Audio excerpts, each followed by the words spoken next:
Hello students, today we are going to begin with stanza 4.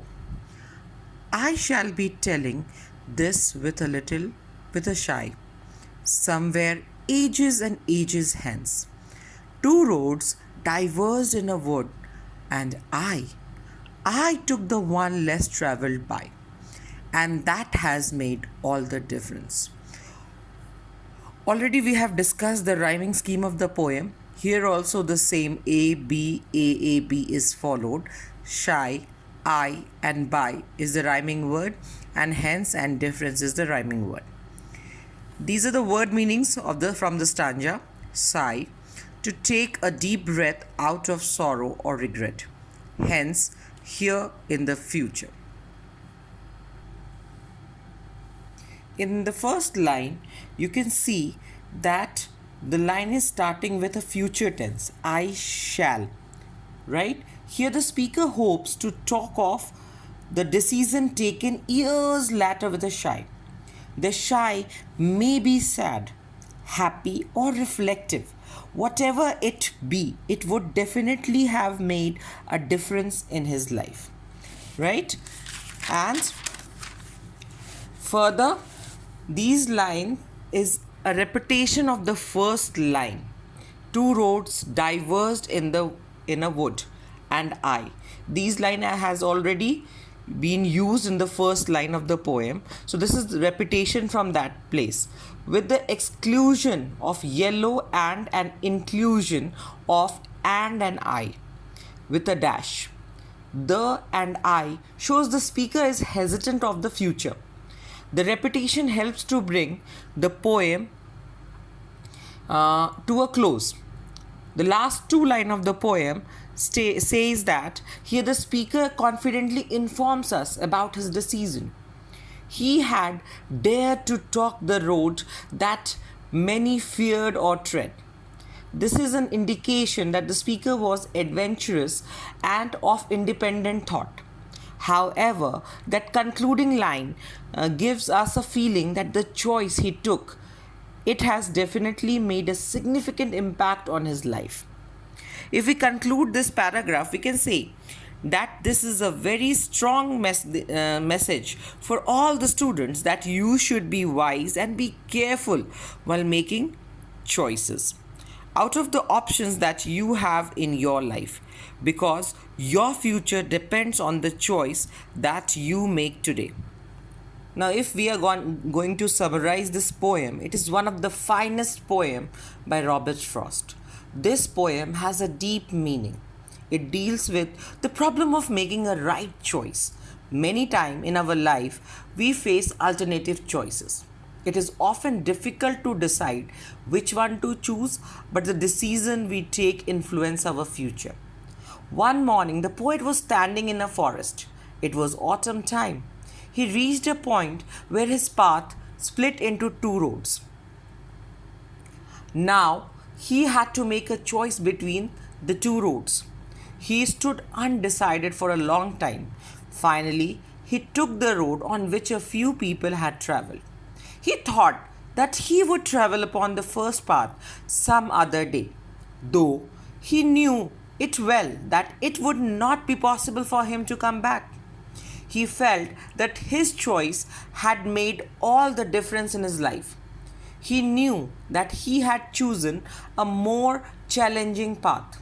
He thinks that if he had taken the other road, his life would have been different. So this was the summary of the poem. Now let us discuss the poetic device used in the chapter. Before that, I know your query will be, what are poetic devices? Poetic devices are a form of literary device used in poetry. They are very essential tools that a poet uses to create rhythm, enhance a poem's meaning, or intensify or increase the mood or feeling of the reader. Many poetic devices are there, like alliteration, metaphor, assonance, simile, onomatopoeia, personification, etc. But here we are going to discuss only those which are used in poem. First poetic device used is metaphor. Metaphor is a figure of speech that is used to make an indirect comparison between two things. They aren't alike but do have something in common. She is a lioness. Now we are telling what? That she is a lioness. We are giving a title to a girl, that she is lioness. We are not telling that she is brave like lioness. We are directly telling that she is lioness. So we are giving a attribute. Here we want to say that she is brave like lioness. But instead of direct comparison with as, we are directly writing she is a lioness. The second example we can discuss here is you are my sunshine. Here we want to say that just like the sun brings warmth and happiness to someone's day, you do the same by bringing happiness in my life, right? So, if we discuss in the poem, the two road not taken, two road diverged in a yellow wood. In the first line, means starting line of the poem is this, right? Is a metaphor where two roads are compared with the choices of the life.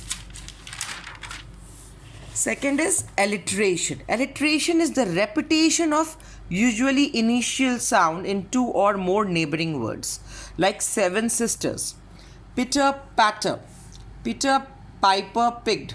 And let me tell you, my dear students, that all the tongue twisters, they are alliteration because the initial letters are repeated in the tongue twisters. And in this poem, we are having wanted wear in line 8 because the initial sound W is there. Now, third poetic device used in the poem is personification. Personification is a figure of speech in which a thing, an idea, or an animal is given human characteristics. The non-human objects are portrayed in such a way that we feel they have the ability to act like human beings. Like if I say that the table was dancing. Can you tell me, my dear students, that table can really dance? No. Dancing is the characteristic of human. So we are giving the human characteristic to non-living thing. So that is personification. We are personifying the thing.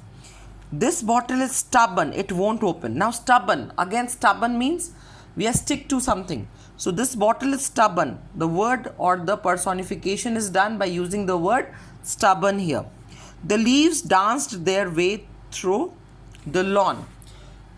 Now let us discuss personification used in the poem. Personification used in the poem is in line 8 because it was grassy and wanted wear. Here want is a human need. Human always needs something. Human always wants something. You want the school to be open, right? You are now bored with lockdown. So same here, the want word is used by the person, by the human beings. It cannot be used by grass or anything like that. So this is the thing which is used as personification in the poem. Now next poetic device is imagery. Imagery is imagination. You can correlate it with the word imagination. The poet is telling through the line or giving an imagination to us. It is a descriptive language used to appeal to a reader's sense, touch, taste, smell, sound and sight. By adding these details, it makes our writing more interesting. Like line 1, two roads diverged in a yellow wood. When we see or when we listen this line, we start feeling about two roads in our mind, that there are two roads. They are diverged. Diverged means they are separated, right? In a yellow wood, in a yellow forest, in the autumn time, it is diverged and separated. So we are discussing that point, and that imagination is created by the poet in our mind through this line. The last poetic device which we are discussing here is repetition. Repetition is when words or phrases are repeated in a literary work. It's used in poetry or song to create rhythm and bring attention. In line 17, we are having that repetition of words. Somewhere ages and ages hence. So the word ages and ages is repeated in the same line. That's why this is the poetic device used to enhance the mood of the reader, that they can feel that, they can enjoy reading that poem. So these were the poetic devices. I hope you have understood the chapter. Now your work is to do the question answers, and if you have any query, you can post the queries on my numbers. All the queries will be answered. Stay home, stay safe.